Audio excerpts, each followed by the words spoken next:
We'd like to call into session Monday, February 5th, Albany Common Council meeting. Can the clerk please call the roll? Mr. Anane. Present. Here. Mr. Fowler. Present. Mr. Conti. Here. Mr. Doesschate. Here. Ms. Spade. Here. Ms. Farrell. Here. Mr. Flynn. Here. Mr. Holy. Here. Mr. Ivo. Here. Mr. Johnson. Here. Mr. Kimbrough. Here. Ms. Love. Here. Mr. O'Brien. Here. Mr. Robinson. 15 present. Thank you. When you please stand with me so we can say the Pledge of Allegiance and then have a moment of silence.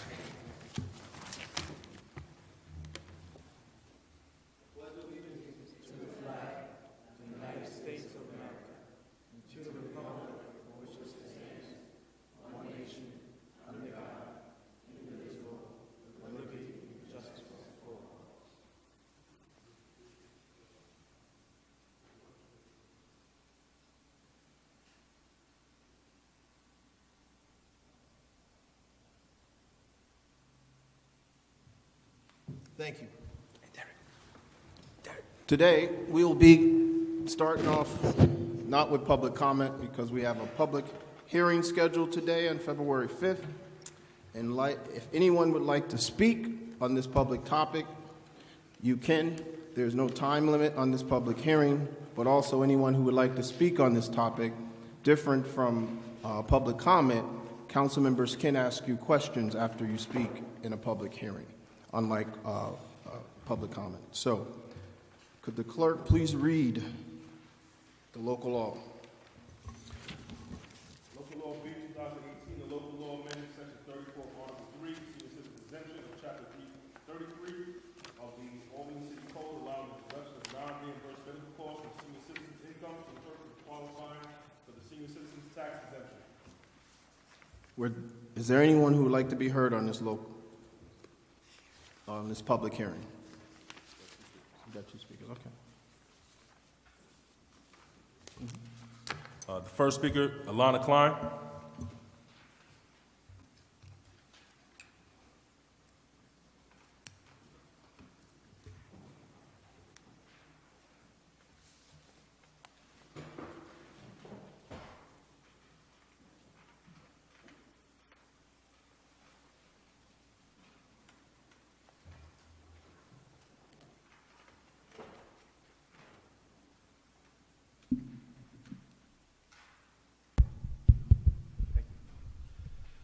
Good evening, members of the council. Good to see everyone here tonight.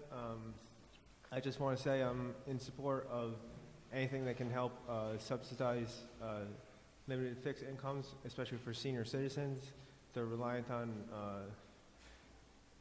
a lot of them don't have a job or only work part-time and have very, very fixed income, don't have enough money for like unexpected medical costs, and anything that we can do to subsidize that and move us towards a system of universal or single payer health care, which this almost in effect does, I'm fully in support of, so I hope you'll consider that. Thank you.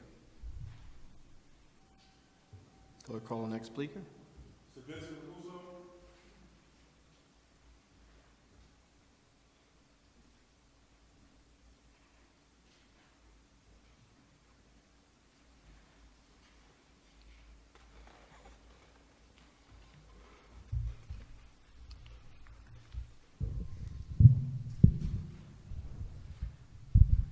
Vincent Riguso, live at 13 Beach Avenue, Albany, New York, and also president of Big Hill Neighborhood Association. I want to say I'm 100% in favor of this local law B. I don't know if you really know what this does. So if you were going for the enhanced star and you were in the $86,000, so maybe you got $86,700 and you don't qualify, but you have a stack of medical bills that bring you down to $84,000 or $85,000. Keep in mind that any medical bills you have can be applied, but you have to pay for out-of-pocket expense, which means that you get no reimbursement. I just can't say enough about this. This is a beautiful thing. I want to thank everybody for, I hope you all pass this, but I am 100% in favor of this local law bill. Thank you. Thank you. Is there anybody else who would like to speak in a public hearing at this time? Dennis Carey.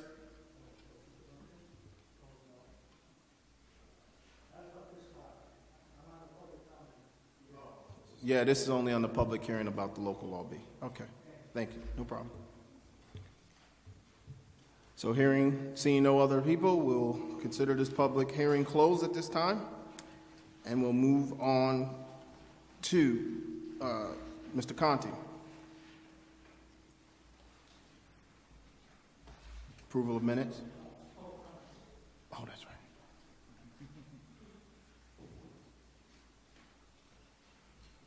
First speaker, Mr. Marlon Anderson.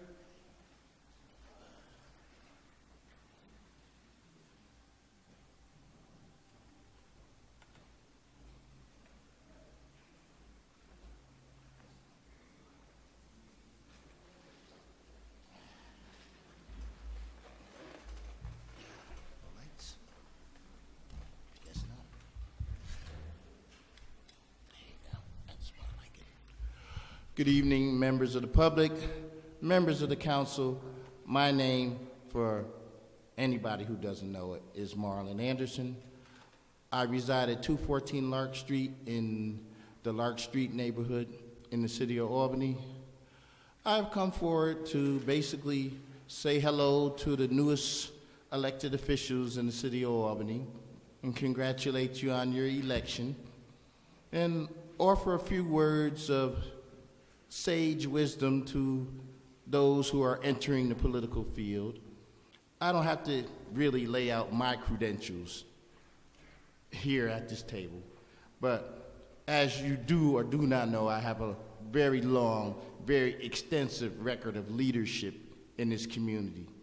Leadership on issues like education, leadership on issues like community violence, leadership on issues like community diversity, leadership on issues of improving the community, business, you name it. I have an extensive record of leadership.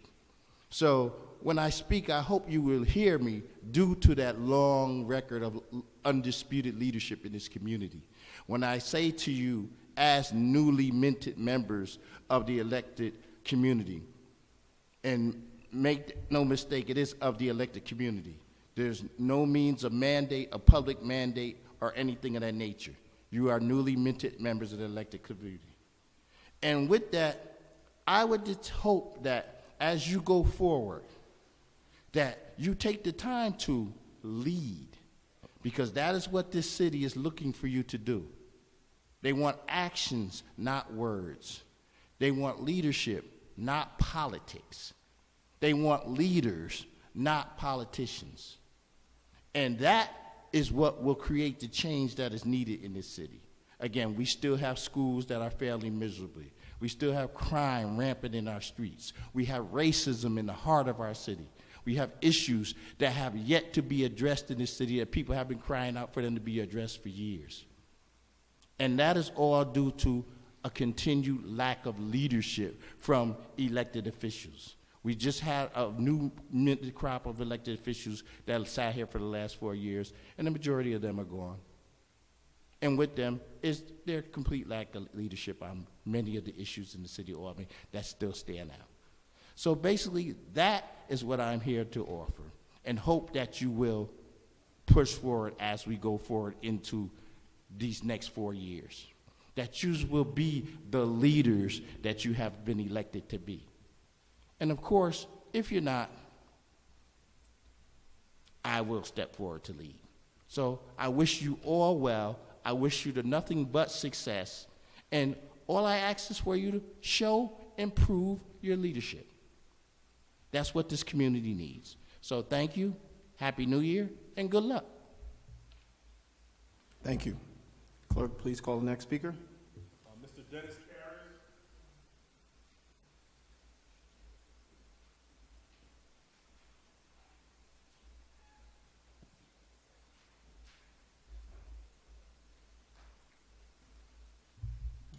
Thank you. I was hoping to be on Spectrum News, but they left. But I really would like to ask if we could just go in a good direction with public access, education, and government. Again, my name's Dennis Carius, and we've been doing a show for years. And if you ever said in the library, the main branch of the Albany Public Library, we're either going to get rid of the studio or get rid of books, we would say, the studio, keep the studio. That's more important, because you can go on the internet and read the books or whatever. So if we could just keep the studio open, we would really appreciate that. We have a Constitution, Bill of Rights, we have freedom of speech, freedom of the press, and if things ever get bad, if you're ever getting brainwashed by mainstream media, our channel could tell the truth. If you turn on 6, Channel 10, Channel 13, or Fox News, and they say, send your troops into Canada, we can just say, no, they found oil under the ground in Canada. Don't do that. So we really would like to have public comments open so that we could have, the freedom of speech for the, public access TV, and also education and government. Years ago, there were not many channels out there, but now there are so many more channels. There's no reason to get rid of 16, 17, and 18. Why can't we keep them with all these other channels out there? And if they ever said we're going to get rid of channel 6, 10, and 13, that would never happen. So why do we have to get rid of 16, 17, and 18? So could we just go in a good direction? I want to thank you. We did hire a coordinator, but if you could just give us some information on when he will start, when the studio will open, and if we can I think it'd be great to actually have 2 part-time coordinators that one starts 6 months after the other one. So if one ever leaves, instead of the studio being closed for 8 months like it has been, you'd still have the other one there for 6 more months. So if they are, 1 year, each year they have to be renewed. If they were 6 months apart, then if one ever left, like Jake did, then you'd still have 6 months for the other one in there. Maybe he could even work more hours or whatever, and then the studio would stay open. So if we could just go in a good direction, a lot of us would be real happy. Thank you. Thank you, sir. Clerk, please call the next speaker. Lana Klein.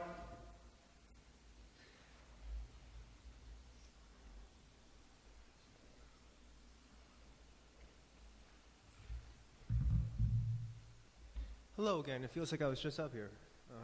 Good evening, Mr. President, members of the council. Thank you for the opportunity to speak before you tonight. A couple quick observations. One thing I noticed with the last iteration of this council, there was a slight problem with attendance. I don't remember ever attending a meeting since July that was 100% attendance. There's been 2 meetings under this council, and it's been 100% each time, so I want to thank each and every one of you for doing your civic duty. Also, the pamphlet here, the informational pamphlet that has meeting dates and everything, is still 2017. So if we could get on a 2018 version, I think that would be helpful. As a reminder of what gun violence and racism do in this country, I would like to point out that Trayvon Martin would have turned 23 years old today. Now, my main comments. I feel the need to address the comments that one of my fellow constituents made last meeting. I want to preface this by saying that I do support the overall views of people speaking on behalf of the PEG access issue. This individual said, in essence, that because he feels he was fired unfairly, he knew how the woman felt who come forward about sexual harassment and assault.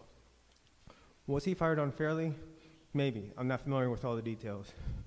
Was he fired specifically because of speaking out about PEG access? Possibly.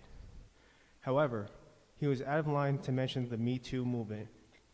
Every time I've spoken in front of this council, it's been in the name of equality in one form or another. Black Lives Matter is a very important issue to me, as I've explained that even though I'm white, it affects the transgender community, and it's thus very personal to me. The same can be said for the Me Too movement. In addition to my desire for equality in general, sexual violence also greatly affects the transgender community. This attempt to co-opt a social justice movement designed to empower victims of sexual harassment and survivors of sexual assault, sexual abuse, and rape, and compare it to the perceived mismanagement and trivial financial squabblings of a public access TV station is not only inaccurate and insulting, it is pathetic. Do you want to know what white male privilege looks like? It was on full, brazen, unapologetic display right here in this very room 18 days ago. This trivializing of the trauma of sexual assault has infiltrated every corner of our society, and I will not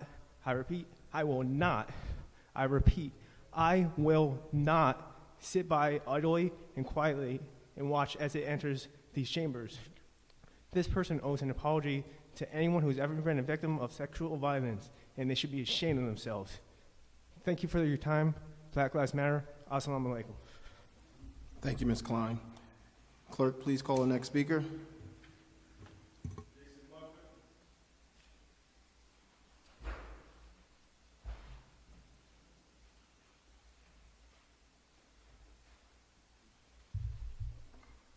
Hi, I wanted to wish the council a happy belated Groundhog Day.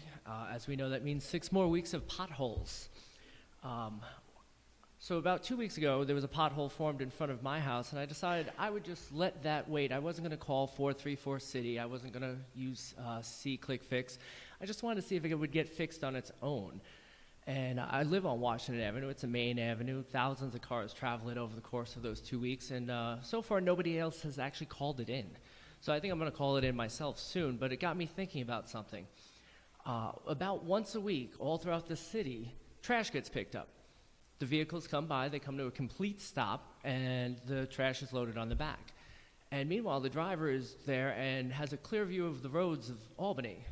All the roads of Albany, the drivers can see it over the course of a week with almost every part of the city. There may be some areas of commerce where they don't travel, but even if it's an 80% solution, over the course of 1 week, workers for the city, workers for DGS actually see all the roads in Albany.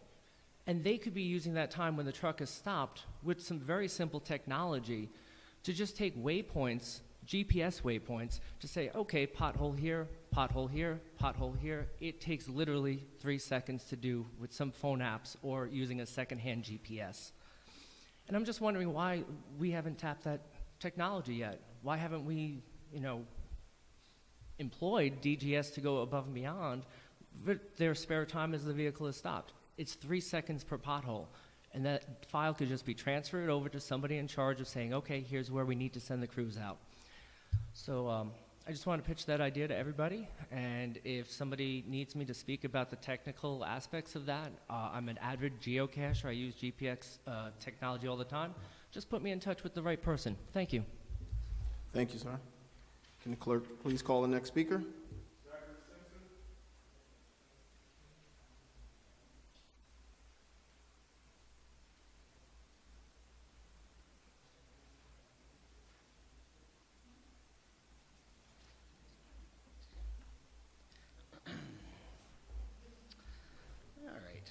Good evening, everyone. My name is Zachary Simpson. I currently reside at 175 Homestead Avenue in the city of Albany. I am co-chair of the group Friends of PEG Access. We are united and concerned citizens committed to the future of community media in Albany and other areas. Tonight marks the third time I have come before you to address the current state of Channel Albany and the PEG Access Oversight Board. To start, I would like to give a little background on how I ended up becoming a friend of PEG. In September of last year, I was first made aware of the closure of the Channel Albany studio. I remember asking myself questions such as, how on earth can this be? How can the capital of New York State have a closed public access studio? Who dropped the ball and allowed it to happen? So I began attending meetings with a group of show producers and concerned citizens, and Friends of PEG Access was formed. Our group came to fruition after the oath of office issue with the Oversight Board members and the studio being closed for so long. At the time, the studio was closed for 3 months. I cannot believe, and I am truly appalled, that we are now entering the 9th month of the studio being closed to the public. 9 months! That should shock the conscience of every person sitting in this room tonight. Since September, Friends of PEG Access members have been speaking up and leading the fight to reopen the studio. We have been meeting on a regular basis, have a rapidly expanding presence on social media, drafted a petition to reform the Oversight Board, made many statements before the Common Council, and spoke up to voice our concerns and frustrations at the last Oversight Board meeting. Needless to say, Friends of PEG Access is here to stay. We intend to keep a very close eye on this Oversight Board and their decisions going forward. This Thursday, the Oversight Board is supposed to give an update on the vacant studio coordinator position. We are hopeful that one is selected soon. However, we need a studio coordinator with the right experience and skill set. We need a studio coordinator who will hit the ground running in order to reopen the studio as soon as possible. This does not seem the case with the current candidate the Oversight Board is considering. We have grave concerns with his abilities to operate the studio. In closing, as of today, Channel Albany has been closed 250 days. 250 days. There are just so many words to describe that number. Outrageous, absurd, disgraceful, unnecessary, sickening, and yes, sad. Thank you. Thank you. Clerk, please call the next speaker.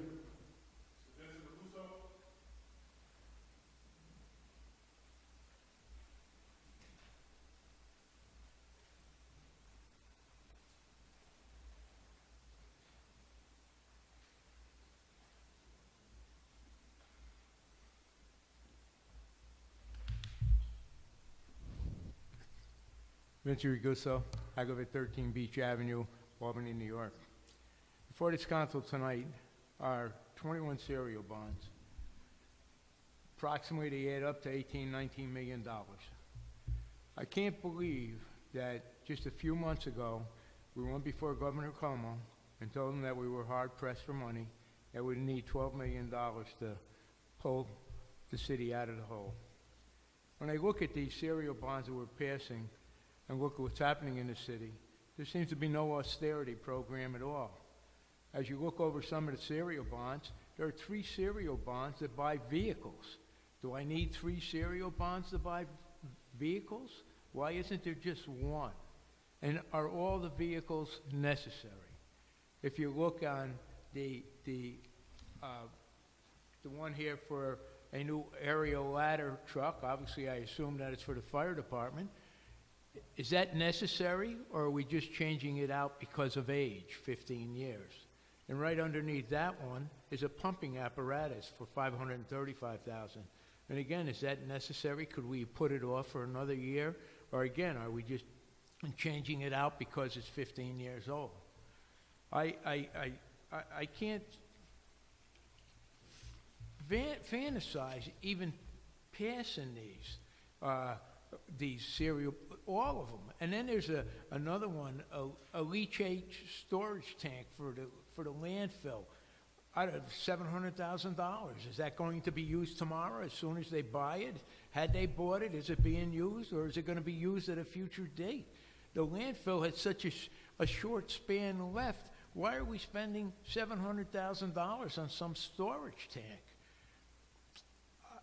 I don't know what to say. I just can't believe that tonight you will be passing 21 serial bonds with a total price of roughly $18 million and putting this out there. Have a good day, guys. Thank you. Thank you. Can the clerk please call the next speaker? Nancy Benedict.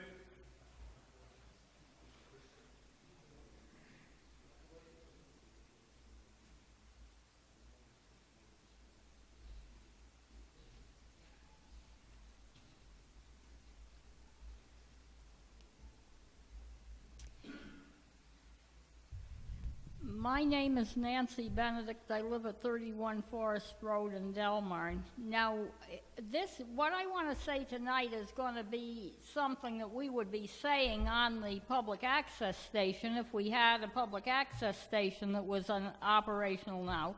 And I do think it's disgraceful that it's been so many months since we've had the use of the public access station. But since I didn't get to talk about what I want to talk about now 2 weeks ago because of the issue with the public access station. I want to talk about safe bus stops. I'm representing Citizens for Public Transportation. You have passed an ordinance just recently making it so that everybody has to have their sidewalks shoveled within 24 hours after the end of a snowstorm. But you did absolutely nothing about requiring that a path be cleared by a bus stop from the sidewalk to the street. That is a no man's land that nobody's responsible for shoveling. CDTA is only responsible for shoveling out the bus shelter, and the property owner is only responsible for shoveling the sidewalk. Nobody has the responsibility of shoveling from the sidewalk to the curb. And the city is only responsible for cleaning the street, basically. Now, even in the summer, some of the bus stops are unsafe, especially for people in wheelchairs, people with mobility issues, because a lot of the bus stops do not have any concrete slab by the bus stop at all. A lot of them have just grass with a pole on with that says this is a bus stop and the number of the bus line that stops there. And since there's no concrete slab, you can't get a wheelchair up over grass very easily.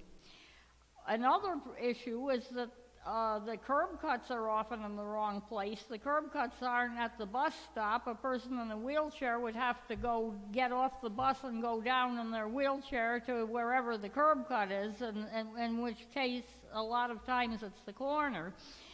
And that isn't safe because a person in a wheelchair isn't up high enough that the drivers can always see him or her.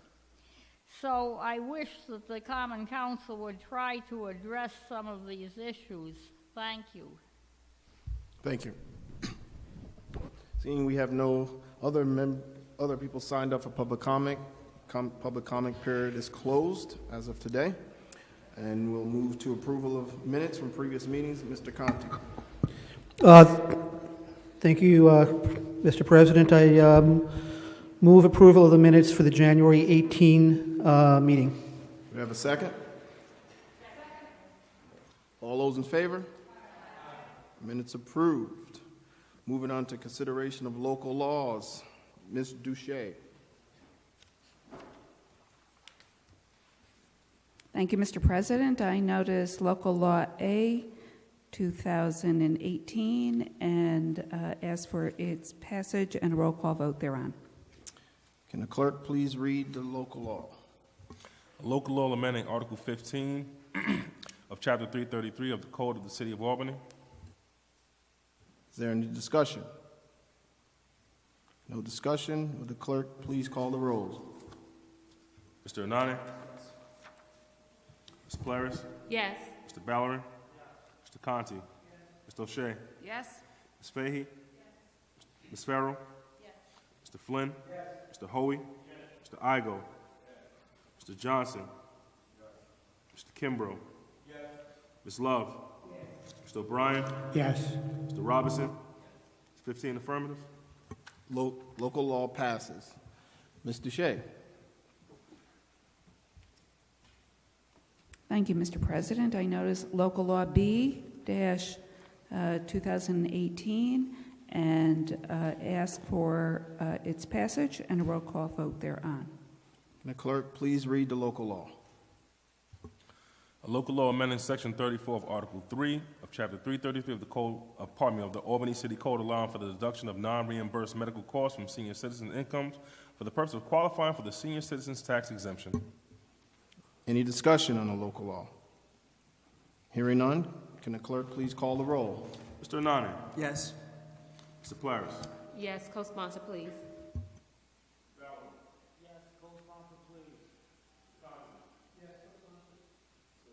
Yes.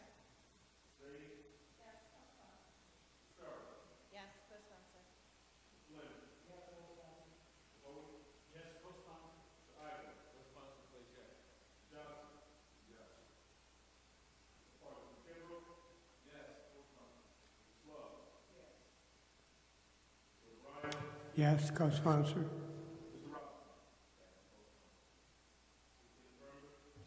Local law passes. Now, moving on to reports of standing committees. Ms. Dousschate. Thank you, Mr. President. The Finance Committee met last week, and surprise, surprise, we reported out with a positive recommendation, both local law A and B, which we have now passed here, and I thank you very much for your support, fellow council members. We also discussed the large amount of work that we have to do over the next few months, and we have agreed to have 5 meetings scheduled for February 13th, next Tuesday, in which we will be interviewing the assessor and also considering other matters related to our debt policy and outstanding debt. And on February 26th, we will have a meeting in which we will receive the debt report from the treasurer, and we will also be having the city engineer and the commissioner of the Department of General Services in to talk about various bonding ordinances. They are not being passed, Mr. Russo. They're not being passed tonight. We are going to be reviewing all of the ordinances in detail with the various department heads and find out more information about each one of the purchases and the need for those purchases. Then on March 19th, we hope to interview candidates for the Board of Assessment Review, and we may take up other matters. And then we also have meetings scheduled for April 2nd and April 10th, again, to meet with department heads regarding their bonding requests and any other outstanding matters. So that completes my report. Thank you, Ms. Dousschate. No reports of ad hoc committees. We're moved to consideration of ordinance. Ms. Dousschate.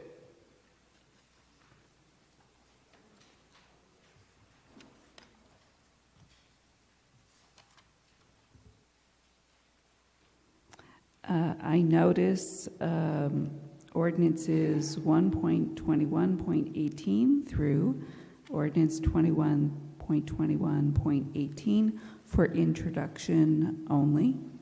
Thank you. Can the clerk please read the ordinances? Ordinance 121.18, an ordinance authorizing certain purchases by the City of Albany at a maximum estimated cost of $1,404,000 and authorizing the lease financing of the issuance of $1,404,000 serial bonds of said city to pay the cost thereof. Vehicles. Ordinance 2.21.18, an ordinance authorizing certain purchases by the City of Albany, New York at a maximum estimated cost of $2,089,000 and authorizing the lease financing for the issuance of $2,089,000 serial bonds of said city to pay the cost thereof. For equipment, ordinance 3.21.18, an ordinance authorizing certain projects by the City of Albany, New York at a maximum estimated cost of $5 million and authorizing the lease financing or the issuance of $5 million serial bonds of said city to pay the cost thereof. Pine Bush Restoration Project. Ordinance 4.21.18, an ordinance authorizing certain purchases of the City of Albany at a maximum estimated cost of $701,000 and authorizing the lease financing or the issuance of $1,000 serial bonds of said city to pay the cost thereof. Landfill leachate storage tanks. Ordinance 5.21.18, an ordinance authorizing certain purchases by the City of Albany, New York at a maximum estimated cost of $140,000 and authorizing the lease financing or the issuance of $140,000 serial bonds of said city to pay the cost thereof. 9th Tee box retaining wall. Ordinance 6.21.18, an ordinance authorizing certain projects by the City of Albany, New York at a maximum estimated cost of $2,500,000 and authorizing the lease financing or the issuance of $2,500,000 serial bonds of said city to pay the cost thereof. Street reconstruction. Ordinance 7.21.18, an ordinance authorizing certain projects by the City of Albany, New York at a maximum estimated cost of $500,000 and authorizing the lease financing or the issuance of $500,000 serial bonds of said city to pay the cost thereof. Sidewalk reconstruction. Ordinance 8.21.18, an ordinance authorizing certain projects by the City of Albany, New York at a maximum estimated cost of $250,000 and authorizing the lease financing or the issuance of $250,000 serial bonds of said city to pay the cost thereof. ADA compliance. Ordinance 9.21.18, an ordinance authorizing certain projects by the City of Albany, New York, at a maximum estimated cost of $1 million and authorizing the lease, finance, or the issuance of $1 million through bonds of said city to pay the cost thereof, renovations to city buildings. Ordinance 10.21.18, an ordinance authorizing certain projects by the City of Albany, New York, at a maximum estimated cost of $125,000 and authorizing the lease, finance, or the issuance of $125,000, serial bonds of said city to pay the cost thereof. City Hall Master Plan Study. Ordinance 11.21.18, an ordinance authorizing certain purchases by the City of Albany, New York, at a maximum estimated cost of $864,500, and authorizing the lease, finance, or the issuance of $864,500 serial bonds of said city to pay the cost thereof. Vehicles. Ordinance 12.21.18, an ordinance authorizing certain projects by the City of Albany, New York, at a maximum estimated cost of $292,000, and authorizing the lease, finance, or the issuance of $292,000 serial bonds of said city to pay the cost thereof. Facility maintenance and improvements. Ordinance 13.21.18, an ordinance authorizing certain projects by the City of Albany, New York, at a maximum estimated cost of $1,100,000, and authorizing the lease, finance, or the issuance of $1,100,000 serial bonds of said city to pay the cost thereof. Roadway safety program. Ordinance 14.21.18, an ordinance authorizing certain purchases by the City of Albany, New York, at a maximum estimated cost of $330,000, and authorizing the lease, finance, or the issuance of $330,000 serial bonds of said city to pay the cost thereof. Traffic engineering replacement vehicles, trailers, and aerial platform truck. Ordinance 15.21.18, an ordinance authorizing certain purchases and projects by the City of Albany, New York, at maximum estimated cost of $200,000, and authorizing the lease, financing, or the issuance of $200,000 serial bonds of said city to pay the cost thereof. Traffic safety program. Ordinance 16.21.18, an ordinance authorizing certain purchases by the City of Albany, New York, at a maximum estimated cost of $1,300,000, and authorizing the lease, financing, or the issuance of $1,300,000 serial bonds of said city to pay the cost thereof. Aerial ladder truck. Ordinance 17.21.18, an ordinance authorizing certain purchases by the City of Albany, New York, at a maximum estimated cost of $535,000, and authorizing the lease, financing, or the issuance of $535,000 serial bond of said city to pay the cost thereof. Pumping apparatus.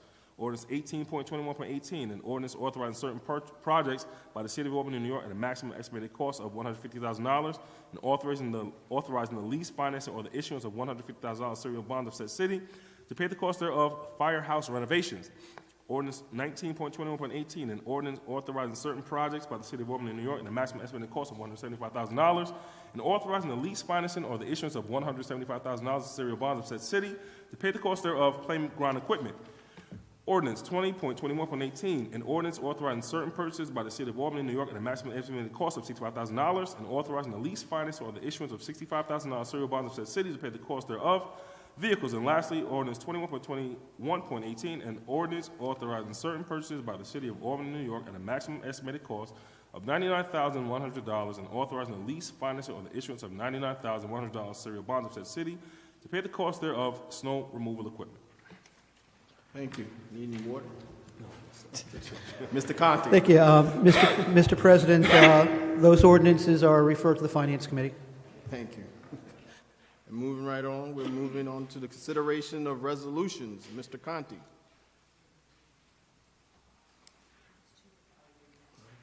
Believe that would be Judy. Councilmember Doesschate? Oh, sorry. Or- That's right, Finance Committee. Yep. Mr. Shea? I notice Resolution 4.21.18R for introduction. Can the clerk please read the resolution? Resolution of the Common Council confirming the appointment of Trey Kingston as the Commissioner of Assessment. Mr. Conti? Thank you, Mr. President. That's also referred to the Finance Committee. Thank you. And before we move on to miscellaneous or unfinished business, I will call on Mr. Kimbrough.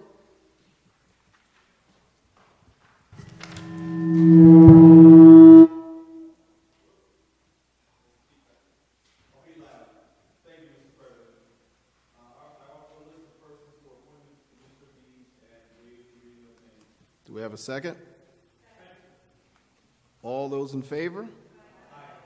All those object? Objections? Commissioner of Deeds passes. Now moving on to miscellaneous business. Mr. Conti. No? No, Mr. President, if there's no miscellaneous or further business, I'd make a motion to adjourn. Second. Is there a second? Second. Meeting adjourned.